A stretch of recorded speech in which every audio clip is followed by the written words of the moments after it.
ঘূর্ণিঝড় রিমালের প্রভাব নিয়ে জানাতে নোয়াখালী ও লক্ষ্মীপুর থেকে এবার যোগ দিয়েছেন সহকর্মীরা। শুরুতেই চলে যাচ্ছি নোয়াখালীতে, সেখান থেকে যোগ দিয়েছেন সহকর্মী আবু নাসের।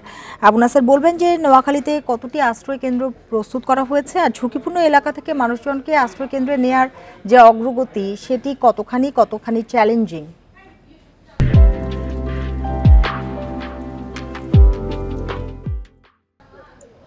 আমি এখন আছি নোয়াখালী দ্বীপ উপজেলা হাতিয়ার বয়াতচরে, অর্থাৎ এটিকে চতলার ঘাট এলাকা বলে। হাতিয়ার বয়াতচরের এই চতলার ঘাটে আমি যদি একটু দেখাই, এখন কিন্তু স্বাভাবিকের চাইতে অন্তত 5 থেকে 6 ফুট বেশি উচ্চতায় জোয়ারের পানি লোকালয়ে প্রবেশ করছে এবং এই পাশে দেখা যাচ্ছে মসজিদ থেকে শুরু করে বিভিন্ন ঘর বাড়ি ফসলি জমি সব পানির নিচে তলিয়ে গেছে।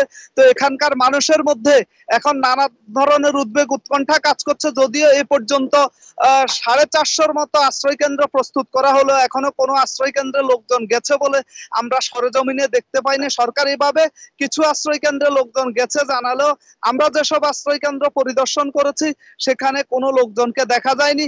এ বিষয়ে স্থানীয় লোকজনের সাথে কথা হয়েছে, তাদের বক্তব্য হচ্ছে তারা শেষ অবধি দেখতে চান আসলে কি হয় এবং তাদের গবাদি পশু সহ যেসব সম্পদ রয়েছে সেটিকে রেখে তারা আসলে বাড়ি থেকে আশ্রয় কেন্দ্রে যেতে চান না।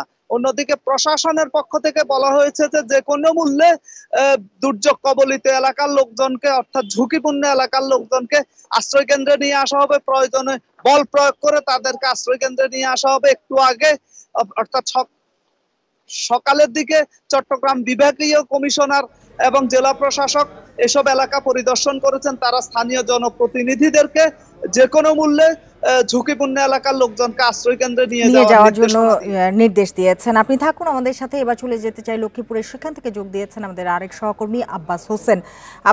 অন্যান্য এলাকায় আশ্রয় কেন্দ্রে না যাওয়ার যে একটা অনীহা আমরা দেখেছি, লক্ষ্মীপুরে কিন্তু ঠিক উল্টো চিত্র আমরা দেখেছি, অনেকেই আশ্রয় কেন্দ্রে গেছেন। সেক্ষেত্রে আশ্রয় কেন্দ্রগুলোতে কি ধরনের ব্যবস্থা রাখা হয়েছে একটু জানতে চাই। আমাদের এখানে 189টি আশ্রয় কেন্দ্র কিন্তু প্রস্তুত রাখা হয়েছে। ইতিমধ্যে মজুচৌধুরী ঘাটে যে পাশে যে আশ্রয় কেন্দ্র রয়েছে সেখানে প্রায় শতাধিক ব্যক্তি আশ্রয় কেন্দ্র নিয়েছে। তবে গতকাল শনিবার বিকেল থেকে লক্ষ্মীপুর, ভোলা, বরিশাল মজুচৌধুরী ঘাটে যে নৌ রোড রয়েছে সেখানে কিন্তু লঞ্চ চলাচল, লঞ্চ বা ফেরি বা সিটাক সকল ধরনের লঞ্চ যে নৌযান চলাচলের কারণে বন্ধ রাখার কারণে কিন্তু আমরা দেখেছি ঘাটে আটকা পড়েছে কয়েকশো যাত্রী। তারা এখানে গতকাল থেকে এখন পর্যন্ত আটকা পড়েছে। কিন্তু এখানে যে প্রশাসনের পক্ষ থেকে যে উদ্যোগের কথা বলা হয়েছে বা যে এখানে যে নৌ পুলিশ রয়েছে, আমরা দেখেছি মজুচৌধুরী ঘাটের এখানে যিনি দায়িত্বে রয়েছেন জাহাঙ্গীর আলম, তিনি আমাদেরকে জানিয়েছেন ইতিমধ্যে তারা যে আশ্রয় কেন্দ্রগুলো রয়েছে সেখানে এই যারা এখানে ঘাটে আটকা পড়েছে তাদেরকে সেই আশ্রয় কেন্দ্রের ব্যবস্থা করা নেওয়া হচ্ছে। পাশাপাশি এখানে তাদের জন্য যে খাওয়া দাওয়ার ব্যবস্থা তারা করা, যে প্রশাসনের পক্ষ থেকে যেটি বলা হয়েছে সেটি করা হচ্ছে। কিন্তু আমরা এখানে জেলা প্রশাসক যে সুরাইয়া জাহান আমাদেরকে জানিয়েছেন ইতিমধ্যে 20 লাখ যে টাকা নগদ বরাদ্দ দেওয়া হয়েছে, 450 মেট্রিক টন যে চাউল বরাদ্দ দেওয়া হয়েছে। এর বাইরে কিন্তু শুকনো খাবার রাখা হয়েছে। অর্থাৎ এখানে যে দ্বীপ চরগুলো রয়েছে, চর মেঘা, চর আবদুল্লাহ, চর গজারিয়া, বয়সচর, তেলিচর, এইসব চরাঞ্চল থেকে ইতিমধ্যেই যে প্রশাসনের উদ্যোগে কোস্টগার্ড রয়েছে, নৌ পুলিশ রয়েছে বা স্থানীয় যে প্রশাসন রয়েছে, স্থানীয় জনপ্রতিনিধির উদ্যোগে এখানকার লোকদেরকে সরিয়ে নেওয়া হচ্ছে, অর্থাৎ আশ্রয় কেন্দ্রগুলোতে নেওয়া হচ্ছে। কিন্তু আমরা যেটা দেখেছি পাশাপাশি সিভিল সার্জনের পক্ষ থেকে